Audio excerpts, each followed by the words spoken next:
Télébusiness, mais sur Molière TV+.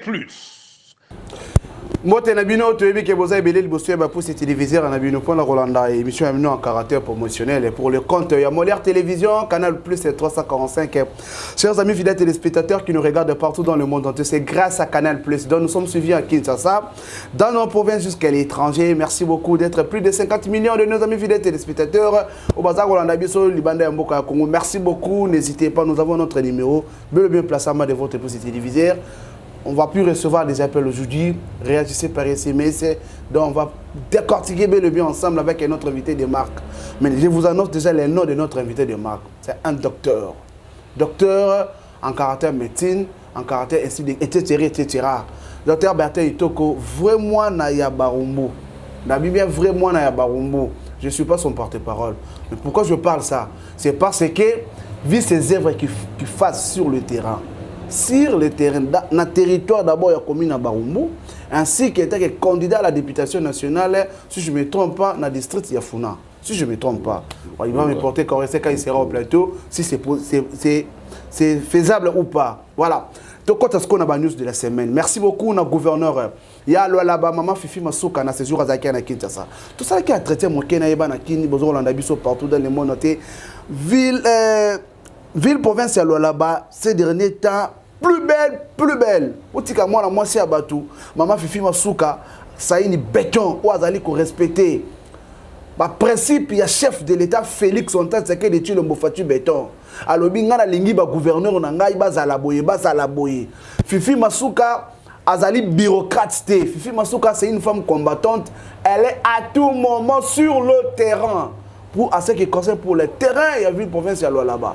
Mais pourquoi publier de n'importe quoi? Pourquoi publier fact news à la place qu'il faut, qui n'engage même pas le président de la République, qui n'engage même pas le Premier ministre Samba Lukonde, qui n'engage même pas les autres autorités au assumir la responsabilité? S'il vous plaît, arrêtez avec vos fact news parce que la grande dame, maman a fait film sur Kassaïni béton. Azo travaille en HP, donc elle est toujours sur le terrain. Merci beaucoup pour cet entretien, maman Fifi Masuka, notre partenaire vraiment au Asutenaga, Biso Awa, pour le compte Molière Télévision. Merci beaucoup pour tout, maman Fifi Masuka. Saïni Béton pour le travail que vous le faites sur le terrain. Vraiment, continuez toujours, combat toujours, parce que nous restons dans quelques mois. Qui m'a bien la mystique Foumi, maman Fifi Masuka, a occupé le gouverneur, il y a là-bas. Est-ce que c'est mauvais? Oui, bien sûr, il y aura ça la paix. Mais maman Zosala, il y a un moni, Batouebele au bazalaki à la tête. Il y a Kota Bao Katanga Nyosotoana, et jusqu'à nos jours, Bana Keto pour Fifi Masuka, moi c'est Zosala, Mosala Koleka Bana Mibali. Na lobite ke Bana Mibali au bazalaki, na basalaki mabe. Mais à l'instant, maman Azosala yaye. Alors, on a beau que maman resté à l'estité, tant au monde à Mosala, il faut ça la makitoko, boti kabisoto loba. Merci beaucoup, coup de chapeau à vous. Voilà, directement. Joël Ntoki, c'était juste quand tout ça, la rare annonce à maman, c'est tout. Tu as annoncé qu'au début, notre invité de marque, Azo Kage émission, est sur Mobimba. Azan la bataille, moi, ebélé, mais à Pissi Bisson Golo, Koya matinal, oui. Mais pourquoi pas te yambaye? Et puis, si vous avez touché moi, non, le moment aussi, voilà, ce qui est émission, oui, ça l'a très bien, ma casse. Voilà, moi, Namboka. Bonjour. Bonjour, papa, journaliste. Bonne nuit, santé. Non, Nazanjo Tomana. Ah! Mbali de la Molière TV. Oui, Zambali. Na émission. Oui, oui. Mbali Bosona de la Molière TV, mais dans les canaux différentes émissions. Différentes émissions. Ngana ebio caméra na biso yangwana. Bana mboka basa kolanda yo okoki ko se présenter vraiment aux alinani. Outi wapi ozoluka nini penini sengeli. OK, attends, merci beaucoup pour l'opportunité au Pessingai. En fait, comme on a Bertin Itoko, Libana, nous avons médecin de formation assistant depuis 2003. Et puis, nous avons Bapaya, à Paris, nous avons pathologie infectieuse chez la femme enceinte. Et puis, nous avons aux États-Unis, nous avons master D en santé publique. Nous avons initiateur à l'hôpital La Race Béni qui a 15 ans d'existence. Nous allons dans la commune de Barumbu, c'est l'avenue Kabambar, non loin à croisement Kassai. Et puis, nous sommes mariés, père de 4 enfants, dont le dernier enfant a 13 ans. Oh, dont le dernier enfant a 13 ans? Oui. Comment maman? Oui, comme ya madame, comme on a Mati Basonga, Timantien. Et moi, on a Liboso, comme on a Michael Itoko, il y a Mibale Steve Itoko, il y a Misato Agnès Itoko, c'est le nom de ma mère, père son âme, et puis il y a Souka Israël Itoko. Itoko, famille Itoko. Oui. Docteur, aux docteur, au petit parcours, on a eu en résumé parce que c'est Vesa Moulay. Vous savez qu'un résumé pour tous les spectateurs, on a comprendre. Nous sommes en direct. Vous tapez YouTube directement, Micro d'Or Presse en ligne, vous allez nous regarder. Et puis sur Canal Plus 345, Molière Télévision sur Canal Plus 345. Chers amis fidèles téléspectateurs, docteur Itoko, page de l'Ekisarayo, Azali Alboso Nabiso. Moi, Namboka, en vous regardant comme ça, politique et Baxelaoni.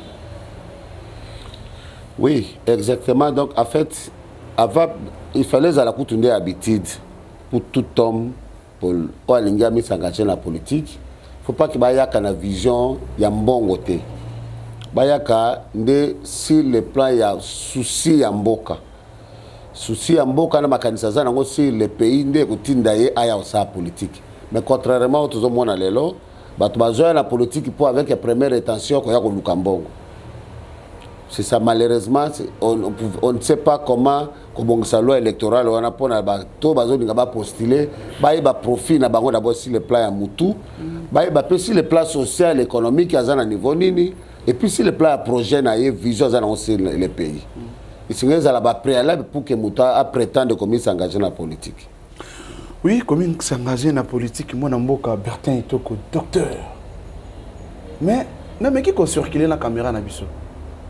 Tout le monde est docteur, placé plusieurs fois le banderole, précisément vraiment dans la commune de Barumbu. Action, inauguration de la pont, assistance dans la famille. Pourquoi tout cela? Parce que ma personne confiance en ma députée demain après-demain. En fait, Nabandi, action, ça fait plus de 10 ans. Dans l'hôpital, il y a 15 ans dans la commune de Barumbu. Pour raison de redevabilité, vis-à-vis de cette population qui a fait Nangana Zalase que je suis, Nabanda déjà initié l'activité, il y a terme à redevabilité. Nous avons quelques activités. Il y a 10 ans, on a initié dans l'hôpital, chaque mercredi, vendredi, papa, maman, il y a une consultation, il y a une tension artérielle, consultation, examen, sinon c'est gratuit. Parce que la tension artérielle est une maladie silencieuse. Il y a des complications un peu plus graves. Alors, il y a une maladie chronique. Dans le lobby, il y a un contrat. Il y a un contrat. Il y a un contrat. Il y a un contrat. Il y a un hôpital. Il y a un contrat. Il y a un contrat. Pour papa, maman, qui s'attention comme des maladies chroniques. Chaque mercredi, vendredi, la porte est ouverte. Il y a un hôpital pour la bango. Il y a mis balé na tseli bango parce que muto akanga souffle le vieux nzambe. Amen. Et c'est kabiso ba minga to suka le nzambe maele ne bandaka. Et moment donné to suka ka muto bo mo ina nzamba bengi. Il faut que bongisa pe aterema digne. To tseli bango corbière ba cercle pour na komema ba to ba kunda madiniment. Et ba condition mboko ndenge zali eza un peu moins passe sur le plan économique. Il y a mis ça to ma problème ezali ba courant, nous achetons des câbles de courant par-ci par-là. Na niveau Barumbu qui koulou lesaki makasi. Na salle diagnostic communautaire na rassembler les différents chefs ba kuluna na Barumbu. Na tuni bango makanisi na bino zanini ba pesi ba souci na bango et j'ai commencé à réagir. Na tseli bango d'abord un hôpital ya ofeli na ba kisi na basi na wana ba na bango. Na organiser ba assainissement pour ba sangana les différents quartiers ba bundaka les sous-souté, moyennement motivation. Na préparer ba formation professionnelle. Donc ce que na commune na Barumbu o ba quartier songol ba kena côté musouté makambo les sila na commune na Barumbu. C'est parce que na tia ki bango na tia bango lisanga naza ko na tia na initié bango de sous couverture certain anniversaire à terme ya ko assister na ba soins à moindre coût avec 5 000 francs congolais par famille pour bénéficier de tous les soins en hôpital dans la race béni. 5 000 francs par famille et non par individu. À une seule condition faut amana débit à moi pour permettre nous sommes là à accéder consultation d'examen hospitalisation ou bien à au salle opération nous sommes offert na 5 000 francs. Donc nous avons initié même l'autonomisation de la femme. Tu peux si ba mbongo ba commerce pour bazong ça atteint 10 000 francs par mois. totie bakambo ya ba prise en charge ya ba lauréats examen d'état plus de 70% na futur bango ba université. Donc il y a beaucoup d'actions dans ça la terme, il y a redevabilité et avant même à l'élection banda.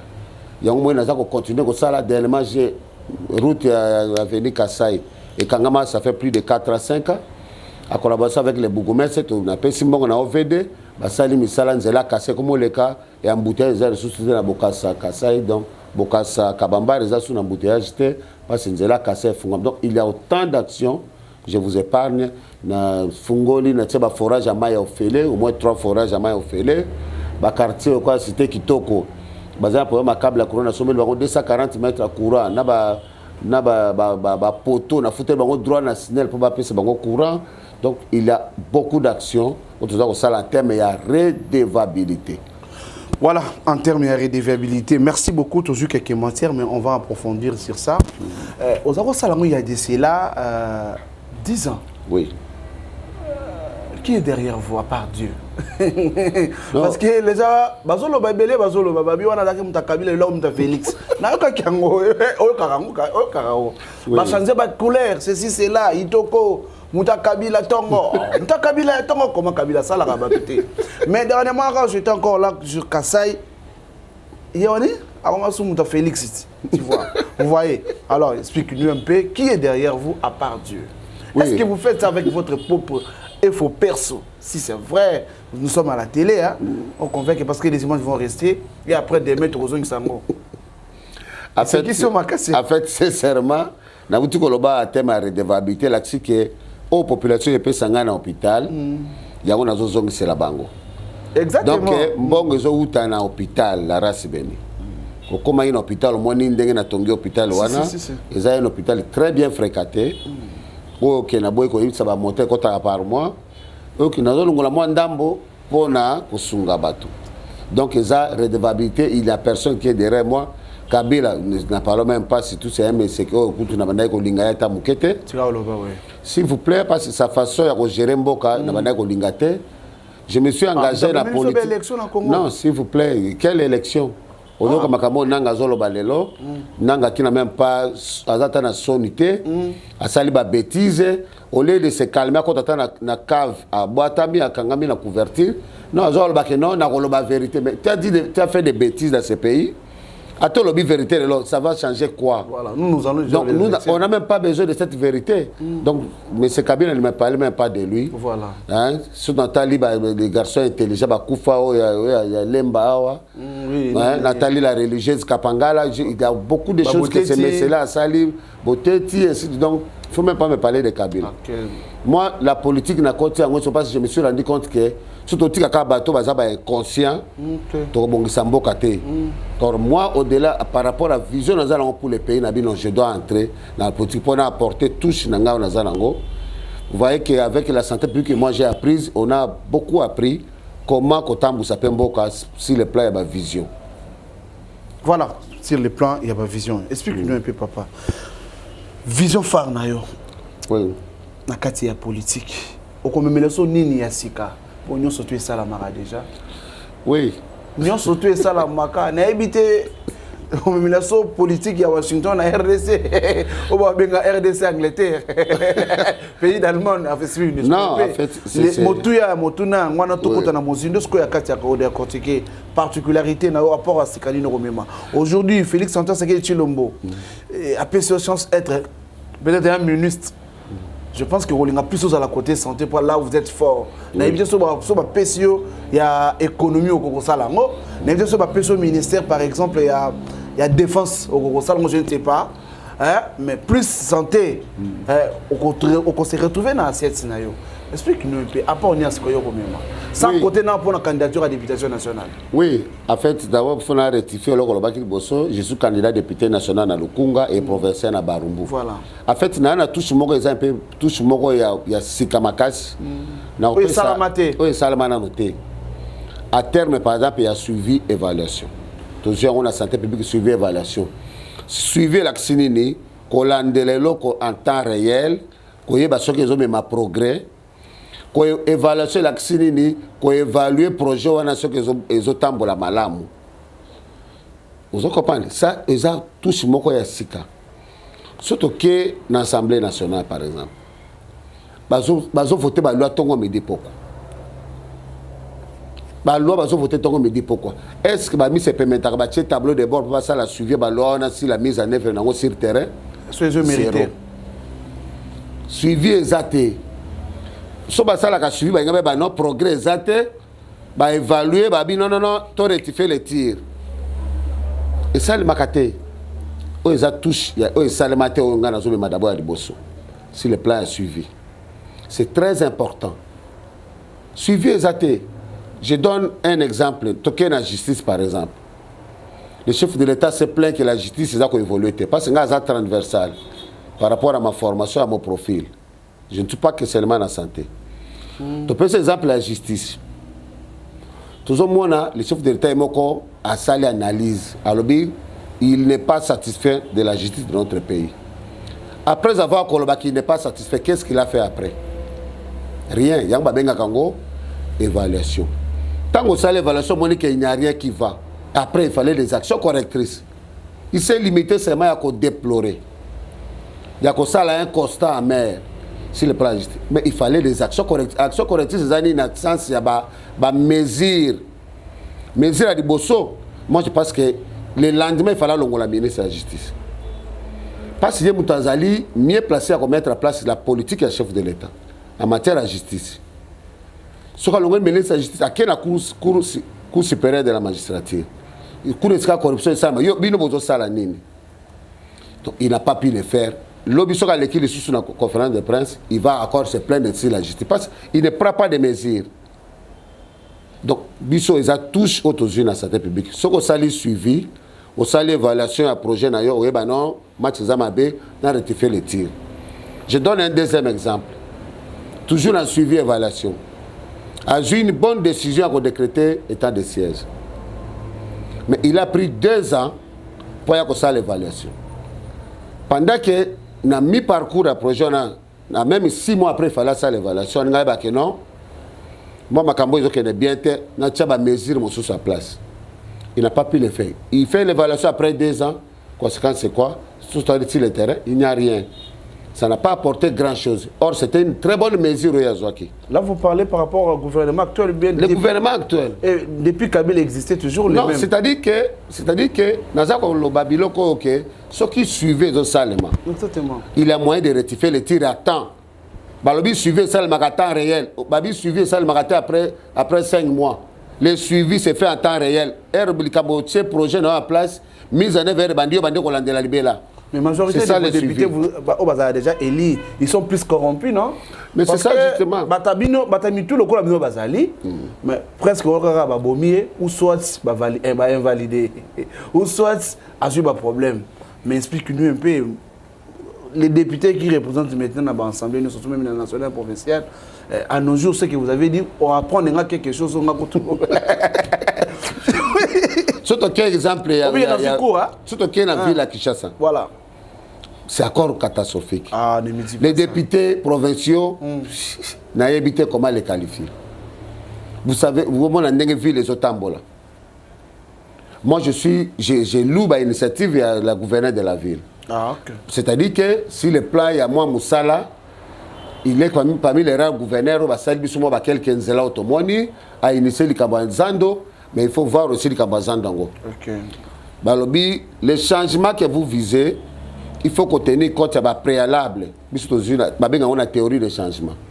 Il faut qu'on ait un préalable pour les ressources, les inputs, pour espérer qu'on ait un changement. Mais lui, par contre, a créé le Kambazando, il n'a pas tenu compte des préalables des ressources. Démarrage va travailler bandit après combien de temps après? Il n'avait pas encore réuni les ressources. Mais il y a beaucoup de gens qui ont souffrance. Mais parce qu'il y a une assurance quelque part. Il y a une assurance quelque part, mais il fallait aussi des ressources financières, matérielles, non seulement avant de lancer l'opération. Avant Bouka. Voilà. À Bouki, après, la gymnastique et bandit avant le lancement va travailler bandit. Il y a une stratégie pour et quelle gestion est saluée avec les députés provinciaux. Au lieu de suivre de près la gestion du gouverneur, et ils se font manger balé ba koti na poche ya gouverneur et deuxième plus s'adhérer au sein de son parti ba koti kuna c'est pas pour une raison financière on a moins ni balbi moins ni moto ko sa politique fois à moi profiler ça là moi m'occuper ça là pour ba somba yote na moto yo ça c'est contrôler na politique aux lokanini ngala zo ande ko mettre en place vision na za pour le pays parce que ceux qui basala qui honnête balinga qui va contrôler le gouverneur avec ba initiative na malamu balinga ba recadrer ville linga comme sous plus meilleur moi ni touche à liboso yango wana alors dans un aspect il y a santé comme médecin dans un 3 sous-axes dans santé dans axe ya liboso sous-axe ya liboso za couverture santé universelle au moins le chef de l'État a lancé la couverture santé universelle c'est pour que permettre accessibilité na soins de qualité à moindre coût dans la population na biso et éviter les ménages na biso ba dépenses catastrophiques en santé comme tout le monde a ODD 3.8.d et protéger la famille et protéger les risques financiers. Mais il y a des préalables. C'est très bien son initiative. Moi, je suis très d'accord avec le chef de l'État. Mais il y a des préalables en termes de ressources. Des ressources sur le plan d'infrastructure. Nous avons des défis à l'infrastructure. Pour rappel, dans le RDC, l'État de l'État en 2009 avec le financement OMS. Et lobby que tous en 1009 centres de santé sont en matériaux durables sur 8504. 60 millions de la population à Bisso va parcourir plus de 5 km pour accéder aux soins. C'est énorme. Mboka na biso mobimba tous en 4 hôpitaux provinciaux de référence. Kinshasa, Nord, Sud, Kivu, na Lubumbashi. Sur 519 zones de santé, nous avons 123 zones de santé dans l'hôpital général de référence. Tout na service n'est pas au niveau hôpital. Par exemple, 96% il y a centre de santé qui couvrir le service de santé, la consultation prénatale. Mais c'est pas des salles 96%, mais 26% de prestataires sont formés dans la consultation prénatale. Alors, c'est pas des années de qualité. Surtout que dans la planification familiale, 69% de prestataires sont formés dans la planification familiale. Alors, on a des axes à couverture santé universelle. Donc, il fallait un financement allemand. Il fallait un préalable d'abord à terme des infrastructures, préalable à terme de la formation des prestataires, préalable à terme de l'équipement, matériel d'équipement et la motivation des prestataires avant de lancer la couverture santé universelle. Prévenez que jusqu'à ce jour, mise en œuvre, ça pose problème. À cause de ces défis. Dans le deuxième sous-axe, c'est la promotion et la planification familiale. Nous savons que Bisso Santé, tout à la base et le développement de ces pays. Je m'explique. Ce qui, aux anabana, ngana botibana 4. Mais dans ce cas, au moins $200 par mois. Vous pensez que banana bâti sa université? Non. Bâti sa université. Donc, c'est-à-dire que la planification familiale est un impact pour la classe ya banana biso. Donc, il y a une corrélation positive, il y a l'utilisation de méthodes planificatives dans la classe ya banana. Il y a une corrélation aussi positive dans la croissance économique. Croissance économique na biso, tu vois, le chef d'État, c'est la première fois, tout comme on a 16 milliards dans Bokaoui. Moi, je suis très satisfait. Voilà, et n'a pas signé félicitations. Dans le lobby, en tout cas, bravo le chef de l'État. Ce sont des efforts énormes. On a en tout cas comme on a dans beaucoup côté. Mais, biso na santé publique de lobby, tant que tu gères la croissance démographique, la multiplication est à 3,1 l'annuel, 3,1% l'annuel. La croissance économique dépend en fonction est mesurée par habitant, qui est en influence avec la croissance démographique, qui dépend de la planification familiale. Donc, tant que tous les jeunes et belés, on va constituer une charge pour les pays, on dépend de la bateau. À ta budget comme 50 milliards, et vous avez l'impact. Prévenez que les 16 milliards échangent leur communauté sur le plan social. À cause de la croissance démographique que nous devons gérer. Surtout qu'il y a un environnement, moment de vie, l'accès n'est pas salité.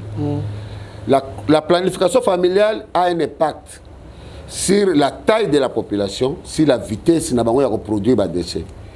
Donc, quand nous avons en désordre, la population est combien belée, production va salité de chez Belé, toujours quand tout ça makala, nous avons un impact sur l'environnement à cause de la croissance démographique. Surtout que sur le plan social, chèque baza Belé pour nani prise à charge des malamuté, parents ba ko makambote sur le plan social, bana ba sopa ina nzela. Surtout que le ministère de la JAR, autonomisation de la femme.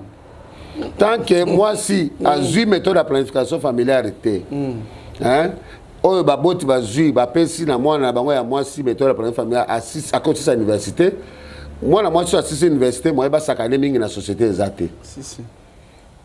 Et comme moi, na moi, c'est une autonomisation. Surtout que le ministère a mine, à cause de la planification familiale, ce que les athées, apparemment, le secteur du ministère est belé. En fait, il y a une émission transversale. Je comprends.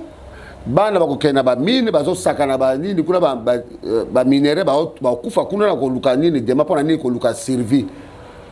Donc je na sukelo na niveau wana.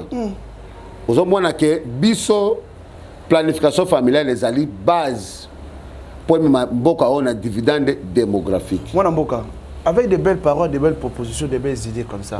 Et aujourd'hui, demain après demain, si vous êtes à la tête, est-ce que tu peux maintenir Bamrambo? Ou que changer les côtés de comment le battre? Nazan a droit à ça, mais bazo salanga bakal na c'est. Je connais ça. Oh, il y a ma parole na loba. Non, en fait, moi, mon topo yako somba d'abord pour me donner combien?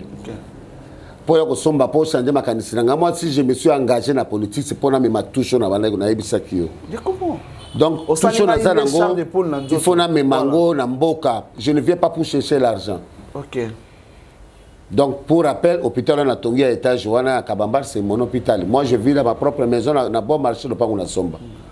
Moi, mes enfants vivent en Europe avec mon épouse. Donc, chaque 1 mois, 2 mois, je dois être en Europe pour rendre devant visite. Donc, je ne viens pas à la politique. Donc, moi, changer ma candidature, ça passe. J'ai une vision que faut mes mango pour contribuer quand même à l'épanouissement en Bokao. Troisième sous-axe, la mortalité maternelle. Le chef de l'État prônait la gratuité de l'accouchement. Oui, c'est une très bonne idée. À promettre? Oui, non, à lancer la gratuité de l'accouchement. Dans le a toujours mission de la santé publique. À cas de la théorie de changement. Les changements aux Olingo apportés, il y a toujours des préalables. Préalables, pour les années, il y a gratuité de l'accouchement. Toujours matériel d'équipement. Les 13 médicaments, c'est ce qui sauve la vie de la femme et de la mère. Est-ce qu'ils allaient dans toutes les maternités? Point d'interrogation. Mais Francis Tirango, à Malonga. Est-ce que vous allez dans la banque de sang, dans différentes maternités? Parce que la première cause de décès maternel, c'est l'hémorragie de poste partout. Et les maternités qui fonctionnent ici, est-ce que dans le centre national, dans le centre de transfusion sanguine, ou dans comment on va lutter contre la mortalité maternelle? C'est inutile. Renforcement des capacités des prestataires et surtout la motivation. Tout le temps, nous sommes à des grèves ici, à tout moment, les médecins, les infirmiers, les paramédicaux, tout le monde, tout en grève. Mon toit a démotivé. Moi, ça, Ewana, à occuper, écoute, tu n'es pas à foutre à bien, à ton chèque gratuité, non, accouchement. Moi, ça, là, facilement. Donc, il faut que les chefs de l'État, en dehors de mécanisme, aussi les pays, à tenir compte de préalable. Et il faut ça la suivi. Moi, je me dis... Ça peut être expert en matière de santé. Oui, pourquoi je ne sais pas. Ce sont des grandes erreurs, apparemment. Je ne sais pas. Donc, il doit faire le suivi. Moi, je reviens dans cette parenthèse. Je l'ai salué. J'ai salué l'initiative, l'effort du chef de l'État dans la francophonie. Comment? Il a nommé 2-3 fois différents comités et de ça l'échec. Mais à la fin ici, le chef de l'État s'est levé pour faire le suivi en temps réel. Vous voyez quand vous faites le suivi en temps réel, au moins il récite la francophonie. 5 sur 5. Il a plus de 95% des récites. À cause d'un suivi en temps réel. Il était là. À ce temps-là, progrès. C'est comme ça où la santé publique. Ça c'est extraordinaire. Il a fait le suivi en temps réel, à ce moment on a progrès, à ce moment rectifié les tirs et le chef d'État réussit francophonie. Bravo. De façon extraordinaire. Pourquoi ne pas maintenir cet aspect-là suivi en temps réel dans tous les secteurs? Pourquoi il ne le fait pas? Voilà. Merci beaucoup. Pema Mouké, hein? Tous en ont éléments dans le biso rubrique na so ezalaka boye total ensemble na yo oloba makasi eza wapi voilà on est na uteko la redevabilité o eza direction avenue Kasai voilà merci beaucoup ba travaux na salle na avenue Kasai o avenue Kasai wana nde to fungolaki oui o mituke comme le katala ba population de bazane sengo makasi parce que ça fait plus de 4 ans zele qui ils non fréquenté. Joël Nsoki, Ted Moudi Soubodri Kavito, notre DG Jérémy Malema, merci beaucoup pour la confiance. Et à notre patron Papa Léon Lembalma. Regardez d'abord cet élément qu'on va nous balancer. Evrea, docteur Ouazali, candidat à la députation nationale dans le district de Lukunga et puis dans le provincial, dans le district, dans la commune de Yabarumo. Parti, merci.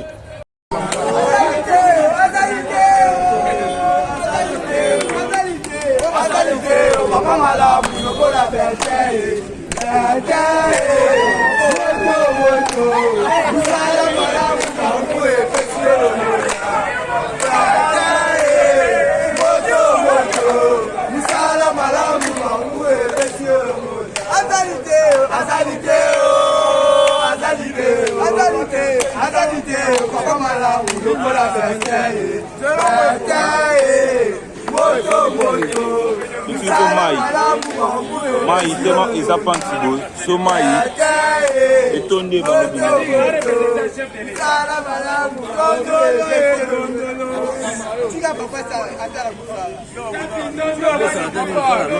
ouais papa oui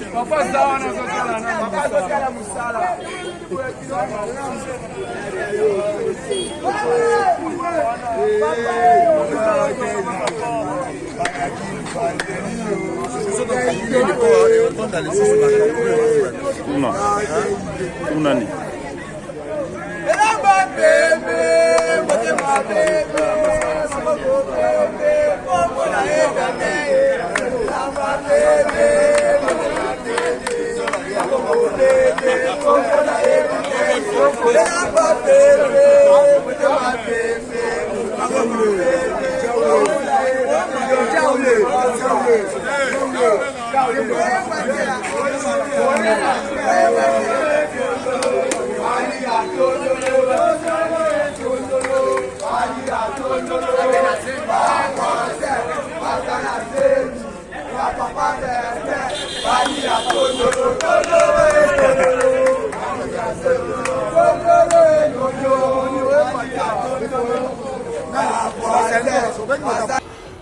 Voilà, docteur, image au total y ensemble, nayo.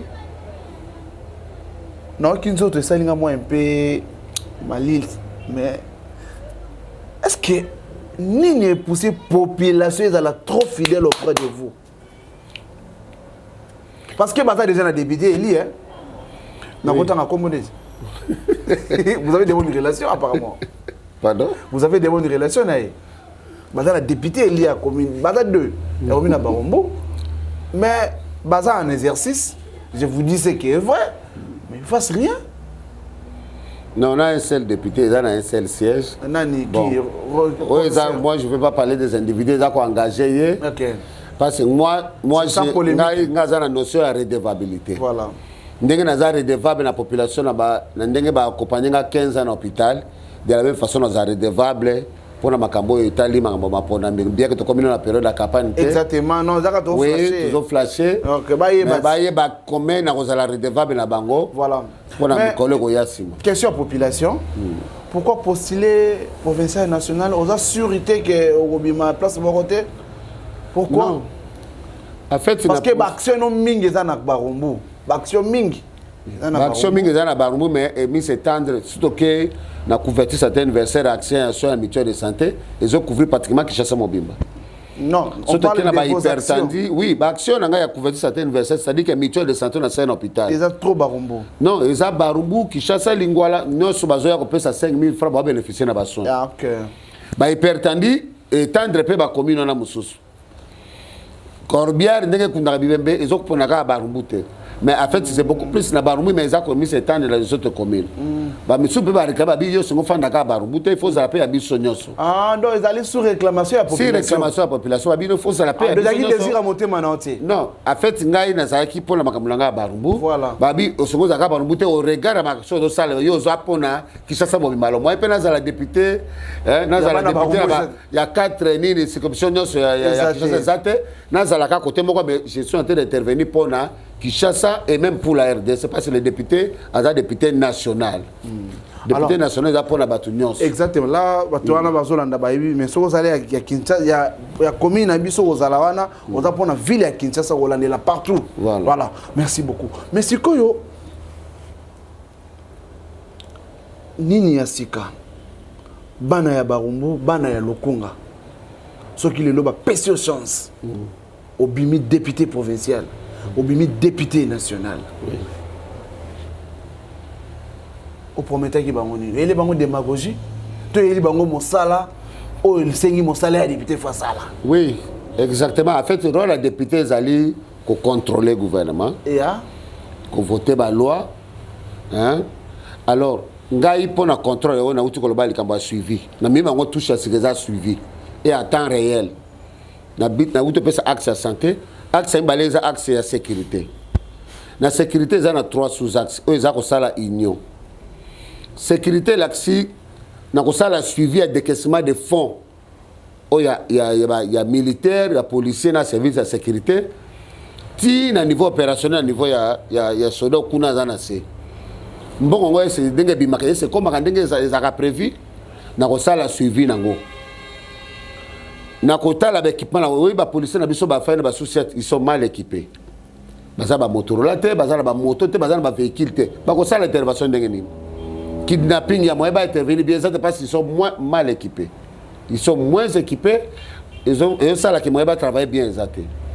Donc to kolande la matériel d'équipement, la motivation na bango passer. Faut pas que moto au moins ni soda zo ke no bunda bitumba na est. Ce qui par méga da kufi lelo ba bengani moi si na ka.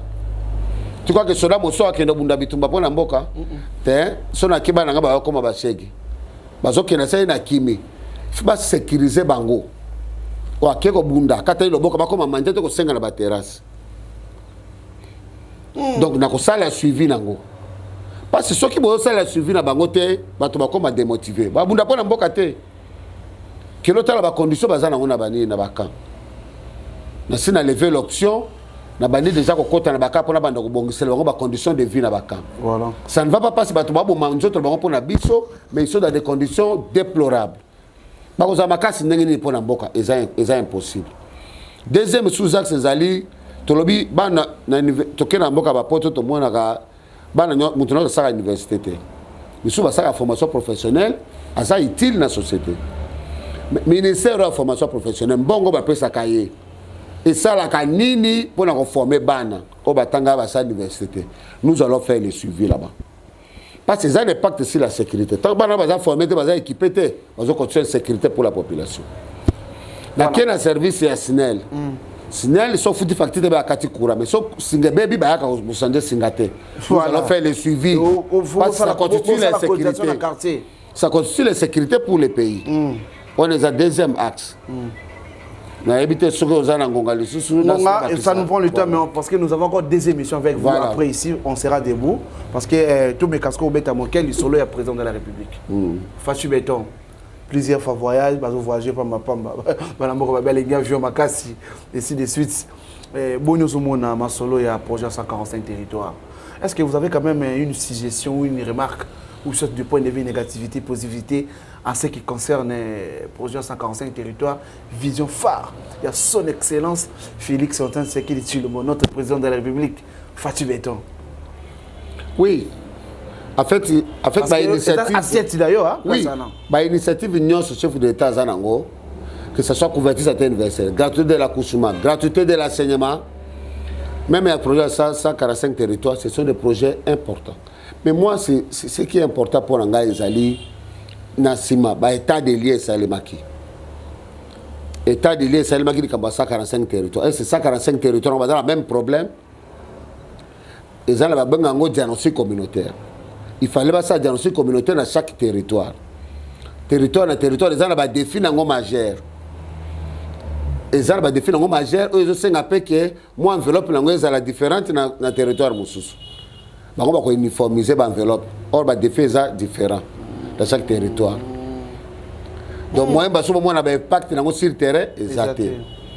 Est-ce que ça l'a suivi parce qu'il y a beaucoup de provinces qui ont Kwango ici, mais les autres provinces se plaignent. Na Kinshasa, tout le monde a ngoté. Les autres existent. Tout le monde a ngoté. Les projets 145 territoires. Il y a plus de provinces à Liban. La province à Liban, mais et puis tout le monde a tête, on ne sent pas. Les autres ne savent pas parce que. La province à Maïndo, mais qu'on a un territoire à Kiri, ça évolue. Hein? Oui, en fait, moi j'aurais souhaité que Assal est là et l'autre Assal est là qui est la francophonie. Suivi en temps réel pour Assal la évaluation. À rectifier les tirs. Moi, c'est tout ça que je peux lui conseiller. Mais suivant ça, lui-même, il est président. Alors, il a placé les personnes. Non. C'est-à-dire, il doit agir. Il faut les remplacer. Il faut les remplacer. Aujourd'hui, c'est plein de la justice, mais on continue la ministre de la justice afin de avoir la place. C'est paradoxal. Tu te plains d'un côté, aux autres, de l'autre côté. Ça ne se comprend pas. Il doit agir. La ministre a plein. Ministre a plaqué censé qu'on a projet à 145 territoires. Le ministre intérieur. Parce que ma idée comment ça évolue. Ministre intérieur à côté de l'autre territoire. Ministre a plat planification de salaki mise en œuvre dans un niveau nini. Alors la situation va passer par notre technique chaque semaine pour avoir tant qu'on soit décision. Mais pourquoi il doit laisser tous ces gens-là faire des lions à côté? C'est ça. Il nous regarde. Alors, on appelle la tweet naïe. On va tweeter, c'est parti, hein, c'est très important. On va tweeter, c'est parti, juste vraiment la page naïe. Parce qu'il nous regarde, il réagit aussi. S'il vous plaît, nous sommes en direct, mais on ne reçoit pas des appels. C'est moi qui ai de SMS, s'il vous plaît. Vraiment, merci beaucoup, docteur. Docteur, question, vous êtes de quel parti? Oui, je suis du parti d'Alliance des paysans, des ouvriers, de la classe moyenne pour le développement durable, de l'honorable Abdon Etina, l'actuel DGA de la DGI. Ok, voilà, merci beaucoup. Non, je suis seulement cadre de la partie, c'est tout. Au bout, il n'en a pas de responsabilité. Non. Au bout, voilà. Merci beaucoup. On nous fait déjà des cités. Merci, mon ami Joël Tsoki, notre DG Géry de Malemba, notre boss. Papa Léon Le Malemba, papa Molière. Il te suit, hein? Oui, c'est un rapprochement de la population de Makassi avec ses députés. Non, il a fait une analyse très objective, voilà. Et c'est ce qui se fait souvent. Okay. Donc moi, 80% des députés sont ratés. Ils n'ont pas la notion de redevabilité. C'est normal. C'est normal parce que comme il peut non redevable, papa Molière, s'il vous plaît, excusez-moi, je vous aime bien. Non, il vous aime beaucoup. Oui, en tout cas, la non redevabilité, c'est ça qui est mingité. Voilà. Moussala Batinda Kibino. Apparemment, vous allez de l'autre côté. Voilà. Donc, notion de redevabilité, vous avez la conséquence le 20 décembre 2023. Voilà, tu continues à la question de curiosité. Question de curiosité, ça vous. Vous avez la caméra. Parce que nous avons tout le monde qui répondre. Oui. Question de curiosité. Tu as une première question. Mon frère, c'est bon? Voilà. On appelle ça question de curiosité. Vous avez bien serré vos ceintures, hein? Vous êtes prêts à répondre? Merci beaucoup. Ok. Ce qui est l'élection à Touro, Kabila a postulé. Fatina Kabila n'a pas savoir, non? Oui, parmi les deux, qui déjà, au regard de l'action, n'a pas initiative du chef de l'État actuel à Zanango, n'a pas savoir le chef de l'État actuel, Félix Tshisekedi. Nanini Félix a sali à Malam Oyo Moni ses pétitions durant son premier mandat. Et là, quand l'opérationnalisation, il y a inspection générale à la finance. Ça, c'est un aspect le plus important. On a tika na ngona mutu et kangamalanga na mutu. Si ils attaquent comme ministre, comme il y a un bon des zones où il n'y a pas quelqu'un qui est derrière, qui suit la sortie en bon. IGF, ils habillent la filet. Les autres initiatives, ils ont pratiquement simple soldat parce qu'il n'y a pas de préalable. Notamment la couverture santé universelle, la gratuité de l'accouchement, gratuité de l'enseignement, la gratuité de l'élément qu'on école, qu'on peut savoir, parce qu'on n'a pas réuni les préalables avant la gratuité de l'accouchement. population et gratuité de l'enseignement. Population lobby que Félix Antoine-Tshisekedi de Tshilombo ensemble les ministres et EPSP va échouer la gratuité de l'enseignement, vrai ou faux? C'est vrai, ils ont échoué. Parce qu'ils ont seulement lancé, ils n'ont pas réuni les préalables en termes de motivation, en termes des équipements, matériels. Nous avons tout ça plus de 60 bancs. Dans l'école Moko na venu Croix-Rouge, dans l'école Saint-Esprit. Parce que na C na mabélé. Voilà. Est-ce que ça na mutuna moko bolinga biso ba pandisango? Soko le kina be émission. Tout no mutuna na. Mais durant tes yeux presque plus de 40 minutes. Mutuna na tkali ko tunoté. O le kapé na be émission bande ko musu ba tuna ko mutuna té. Mais à travers notre émission, au jouer rôle le roi yomoza journaliste, yomoza peut inviter, me poser question, me répondre. Bon exercice. En fait, question on mit tout là. J'espère que docteur Ozoke Ndekuna qui député pour na Lukambongo. Réponse na opesa na Ozoke Ndekuna na Lukambongo te passe en tout cas ma situation économique sur les plans sociaux na za et moi bien assis. Ça comme kumisa. Mais na Ozoke na politique pour na pesa moi touche na ngana za nango sur les plans vision na za nango za articulé na 4 axes. Na outil que développer car les 2 axes mais sur ce tikali to développer en Mukologoyas. Voilà, merci beaucoup. Merci. Joël Fongwe Labiso. Vous êtes satisfait de ma question Labiso? Oui, j'étais très satisfait de ma question. Voilà. Oui. Curiosité puis l'équipe madame. Et un béton. Non. J'ai répondu avec beaucoup de facilité. Avec SN. Ouais. Fatih te regarde maintenant, notre président de la République. Est-ce que tu as un message à s'adresser précisément à lui? Pour les élections, ainsi de suite. Oui. Pour les élections, on sait que ça l'a suivi. Voilà. Ça l'a suivi auprès de la Commission nationale électorale. A interpellé le président actuel. Kadima a publié Kakaba Nenge Bato Bazui na Maponami. Parce que pas de recommandations. Il a battu juge parti, nous avons battu la commission nationale électorale indépendante, au battu na candidat na bango. Bien que personne n'a la loi électorale, mais si le plan éthique, il a quand même normalité. Chef de l'État suivez dans ma casse na bateau battu na bango basi na bango na nini élection, surtout que na commune na Barumbu, moko aza na nini na assemblée plénière, mais tu moi na ye candidat na Barumbu. Donc chef de l'État fongola biso côté on a to boy nomination salema parce que tous a kotia to confiance na biso za pa na yo. Ndengo salaki suivi na francophonie, j'insiste, on a betela comme boko makasi, o salaki récite, c'est la biso pe suivi na likambo Italie commission nationale na commission électorale na biso ba publier kaka ndenge mapona meko salema et puis to boy makambo ya négociation pona bakambo ba glissement. Pour ce glissement salemi o négociation glissement crédibilité na yo kozala muke. Moi je suis confiant na yo na yebi ke okomema biso na maponami. Mais je reviens sur le suivi. Il y a un axe. Nyonso, au salango malamu, surtout dans la élection, pour crédibilité, nous allons sous ma casse dans Mboka. Pour crédibilité, nous allons sous ma casse dans Mboka. Merci beaucoup, son excellence. Félix Antoine-Tshisekedi de Tshilombo. Fatih Beto, Tala Batou Bango, Bangi Baza à la tête. Il y a quelques responsabilités pour l'institution Mboka. Mais je pense que nous avons flatté parce que Ida Bimisia a pessinga pe bakou mususo ngai nazala qui sous-informé, les autres aussi va se retrouver.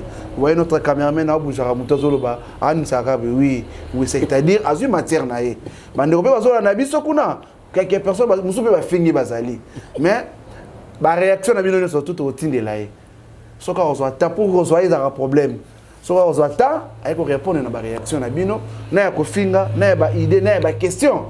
Ce que je temps à répondre et aux alamala makasser amis fidèles téléspectateurs moi Mboka candidat député provincial commune à Barumu ville à Kinshasa, candidat député national à la ville à Kinshasa en district de Lukunga.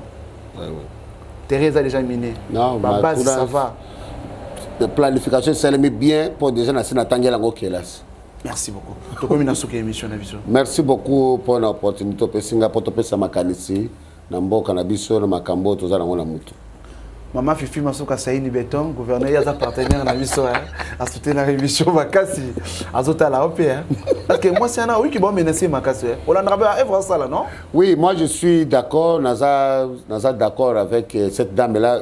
Au regard, oui, la dame là, au regard de Makambo, de ça dans la province. Hein, si le plan est infrastructure aux Otonga, voilà. Hein, si le plan est gestion, je suis tout à fait d'accord avec elle. À continuer Nango. Hein, à continuer parce que misala ndem de sala ke mutazonga azala pere bazongi sakeka esikango soka continuer na lire wana je ne sais pas comment va combattre na 2024 pas ozonga lisuka gouverneur wana lisusu. Moi, je suis d'accord avec elle, à continuer, alors continuer. Merci beaucoup, maman Fifi. De la part, il y a docteur Bertin Itoko. C'est que docteur Alain Lila.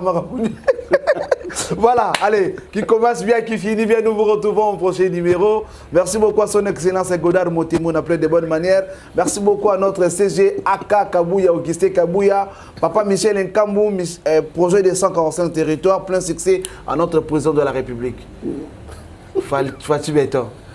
Et puis, je dois aussi remercier le président est parti, les grands managers, honorable Abdel Tina, DGA, DGI qui a été reconduit par rapport à sa prestation. Le chef de l'État a reconduit ça, qui est sous confiance. Après ça, qui est sous confiance au niveau de DGI.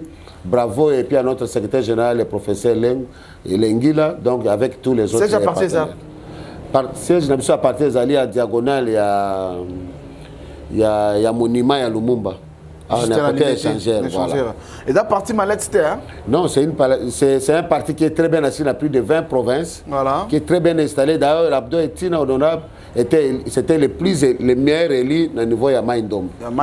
Oui. Ah, la Maïndom dans le territoire. Les meilleurs élus de Maïndom, je crois que ça doit être Koutou, si je ne me trompe pas. Voilà, les meilleurs élus au niveau national, il y a au niveau de Maïndom, député national, Abdo et Tina. Merci beaucoup. Toko Minasuka.